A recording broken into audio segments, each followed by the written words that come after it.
चलिए कल्याण कल्याण कल्याण कल्याण कल्याण इस टॉपिक पर मैं और भी वीडियो बना चुका हूँ।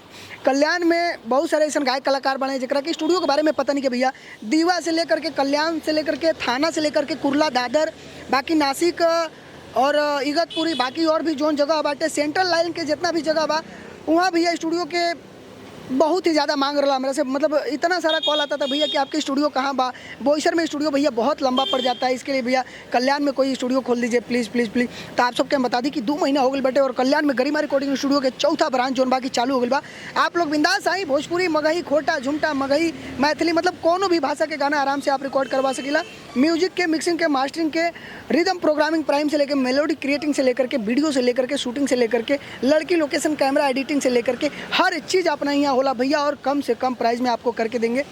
और आप बिल्कुल भी निश्चिंत होकर आइए, कहें कि बहुत सारा ऐसा सिंगर भाई बने जरा के गावे के भैया बहुत शौक बाटे, गावे के मन में बहुत आस बाटे कि हमू गाना गईती हमू कलाकार बनती, लेकिन उनकरा के अच्छा प्लेटफॉर्म नहीं मिल पाओ, अच्छा जगह नहीं मिल पाओ। अगर वो कहीं गाने के लिए भी जाते हैं तो सिर्फ उनका यूज किया जाता है, उनसे पैसे लेकर के उनका अच्छा म्यूज़िक नहीं दिया जाता है, अच्छा उनके गाने का मिक्सिंग मास्टरिंग उनकी आवाज़ को अच्छे से बनाया नहीं जाता है, अच्छा से रिदम वेरिएशंस प्लगइन बीएसटी को यूज़ नहीं किया जाता है। इसके लिए उनका गाना हो जाता है ख़राब और बेचारे उनका मन जोन बाकी टूट जाला या भैया हम गाना ना गाए खाली पैसा जोन बाकी बर्बाद होता।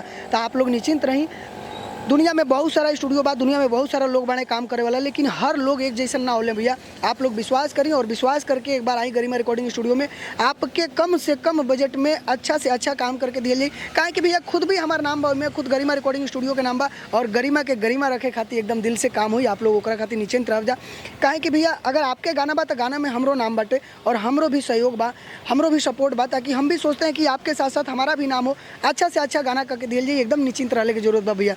पूना से जितना भी सिंगर भाई हमको कॉल करते थे कि भैया स्टूडियो तो बड़ा लंबा है आपका और आने का तो बड़ा मन करता है लेकिन बहुत लंबा रहते हैं आप, तो इसके लिए मैं अभी कल्याण में भी ओपन हो गया है और कल्याण में चौथा ब्रांच ओपन हो गया है गरिमा रिकॉर्डिंग स्टूडियो का।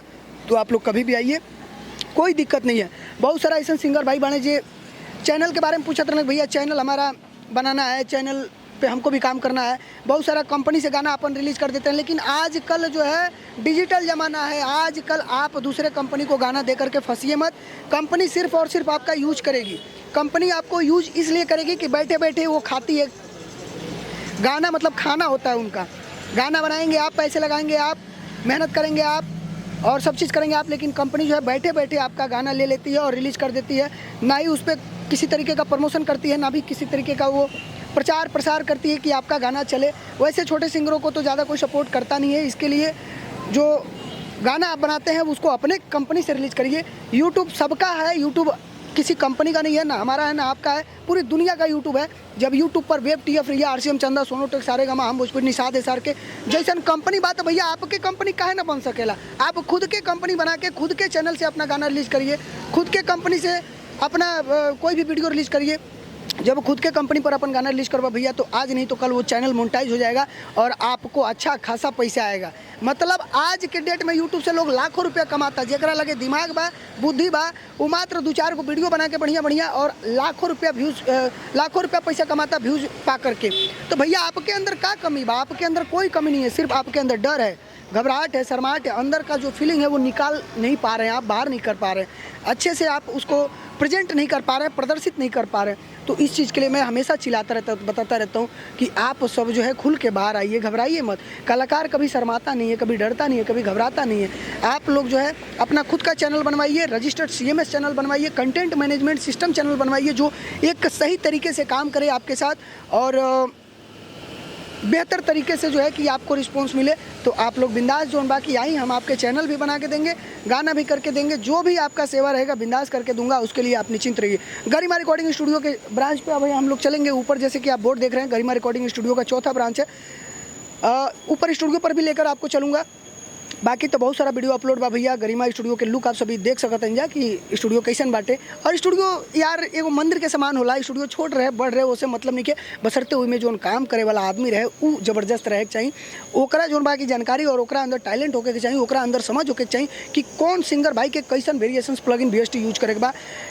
जो नए सिंगर होते हैं उनको गाना नहीं आता। बहुत मैंने ऐसे गायकों को देखा है जो बेचारे डरते हैं, मतलब गाना जब अंदर केबिन में जाते हैं तो उनको घबराहट सी होने लगती है, वो अंदर से आवाज़ नहीं निकाल पाते। लेकिन जब बाथरूम में जाएंगे, जब घर पे रहेंगे, जब खेत में घूमते रहेंगे, रोड पे चलते रहेंगे, भाजी खाते रहेंगे, भाजी बेचते रहेंगे, पंखा बनाते रहेंगे, गाड़ी चलाते रहेंगे, तो मस्त गाएंगे एकदम अपने मन में एकदम, अरे दादा हो दादा, एकदम पूरा हिला दिए यूपी बिहार के, ऐसा लाइक कि उनसे बड़ा सिंगर क्यों नहीं के।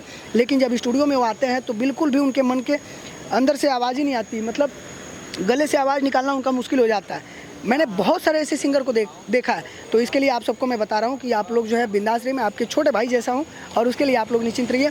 एक एक लाइन करके भैया समझा के हमारा यहाँ रिकॉर्डिंग होला, एकदम निश्चिंत रह लो, कोनो दिक्कत नहीं है। और यहाँ कल्याण वाले ब्रांच पे मैं जैसे कभी कभी अगर ना रहूँ तो ऐसा नहीं है कि काम आपका ख़राब हो जाएगा। गरिमा स्टूडियो के 4 ब्रांच में, भैया आप चारों ब्रांच पे मैं एनी टाइम कैसे अवेलेबल रहूँगा।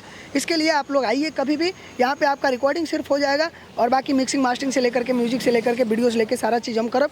ओकरा खातिर तो लो निश्चिंत रहो भैया, और बिंदास आओ लोग, कोनो दिक्कत नहीं है। सपोर्ट करिए गरिमा रिकॉर्डिंग स्टूडियो को, और लाइक सब्सक्राइब जरूर कर दे। चलिए मिलते हैं अगले नए वीडियो के साथ, तब तक के लिए बाय बाय।